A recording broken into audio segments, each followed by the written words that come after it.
Starting with a WSAZ investigation into trash troubles, specifically overflowing dumpsters.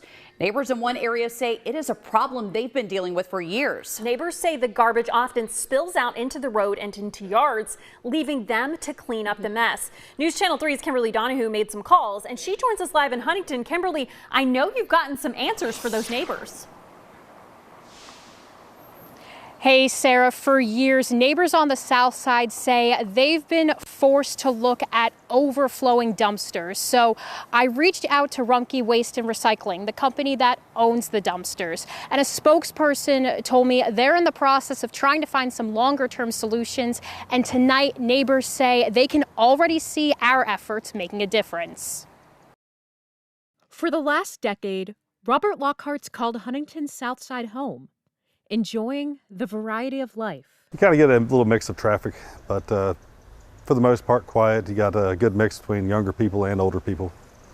A lot of rentals, and then there's also a lot of people that have been here their whole lives. But he says there has been one problem piling up in his neighborhood: trash overflowing from this Rumpke dumpster in the alleyway behind his home. The biggest problem is we'll have a lot of the homeless that'll get into the dumpsters and start pulling stuff out, and then a lot of them won't put it back into the dumpster, and they'll tear up in bags. The wind will come through and blow the trash everywhere, so it gets in the yard and the driveway and all across the street and everywhere. It's scattered everywhere. So occasionally I got to come out here and pick up all the trash, and occasionally needles and such. A similar situation just up the street from Robert. A neighbor taking these photos last Tuesday. By Wednesday, the trash from that dumpster had been collected, but the pile near Robert's house still stacking up. In spite of his own efforts to keep the area clean, sometimes he's been blamed for the mess. I've actually been notified from the city that I needed to clean up trash on my property because they thought it was me putting the trash out there, and it was actually just trash from the dumpster coming over. What did you do when that happened? I just go out there and clean it up. Clean up somebody else's garbage. It can be frustrating at times, especially when there's a lot of it, but I mean, after a while, you just kind of get used to it, and it's just kind of the way it is anymore. So I started calling Rumpke to get some answers. Thank you for calling Rumpke Waste and Recycling. I'm calling about a stretch of Rumpke dumpsters. When I didn't get a call back, I emailed the company some questions, including who is responsible for collecting and disposing the garbage for Rumpke-owned properties in Huntington? How often is the trash supposed to be collected? Are there any security measures on Rumpke dumpsters to prevent public dumping, like locks and keys for property tenants? And what are the steps to creating a permanent solution? By Thursday morning, the trash at the dumpster near Robert's home had been picked up.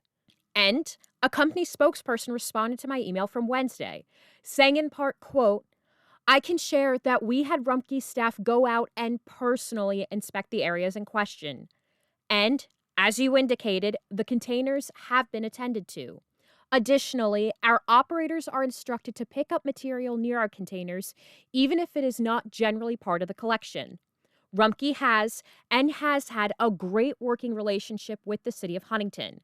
We work together to address any issues that may arise quickly and effectively, and we take steps to ensure we are putting into place longer-term solutions to mitigate any future problems. We service our containers on a weekly basis.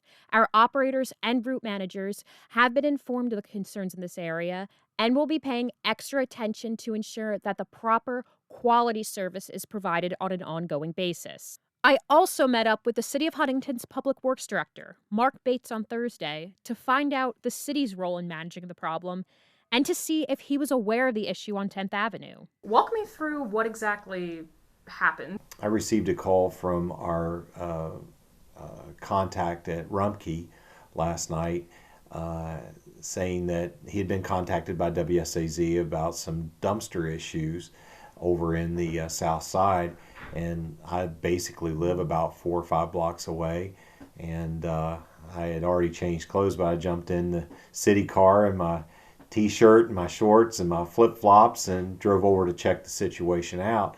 And so, I just rolled up on the situation, gave him the dumpster ID numbers, and suggested maybe, that they needed locks. Now, they may have already provided a lock to the clients, but the city does require that commercial hauler dumpsters be locked at all times. After speaking with the city and learning more about plans from Rumpke to fix the problem, I met back up with Robert to share the news.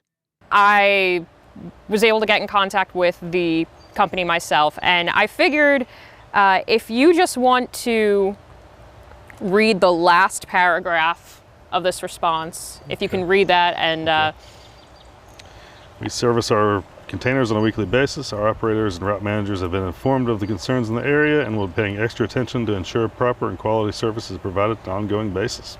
Oh, that's good. Kind of figured they'd just assume it wasn't their responsibility. so how do you feel now that there's going to be some extra patrolling on the dumpsters? Oh, that'd be great. I didn't really think that they do a whole lot about it, and especially if they are planning on putting locks or anything on it. Robert and his neighbors now hoping they no longer have to waste their time picking up trash. I appreciate you coming down here and actually bringing light to this. It seems like you're making some good change here. Mark Bates told me this morning he started to see trash piling up again around the dumpsters. So he reached out to Rumpke to get an update on the lock situation. Tonight, I can show you the Rumpke dumpsters are now locked. And I reached out to the company this morning for some updates, and a spokesperson told me the dumpsters were emptied earlier today as part of their post-holiday cleanup service, and they'll continue to monitor the area for any other potential issues. Taylor? All right, Kimberly, thank you. And if you have an issue that you would like for us to look into, all we need for you to do is just grab your phone or your tablet, open up the camera app, and then scan the QR code that you'll see on your screen. And you can click on the link that pops up. That is going to take you to our website, and there you will be able to see all of our WSAZ investigations. And at the bottom of the page, that's where you'll find that submission form for you to send us your ideas.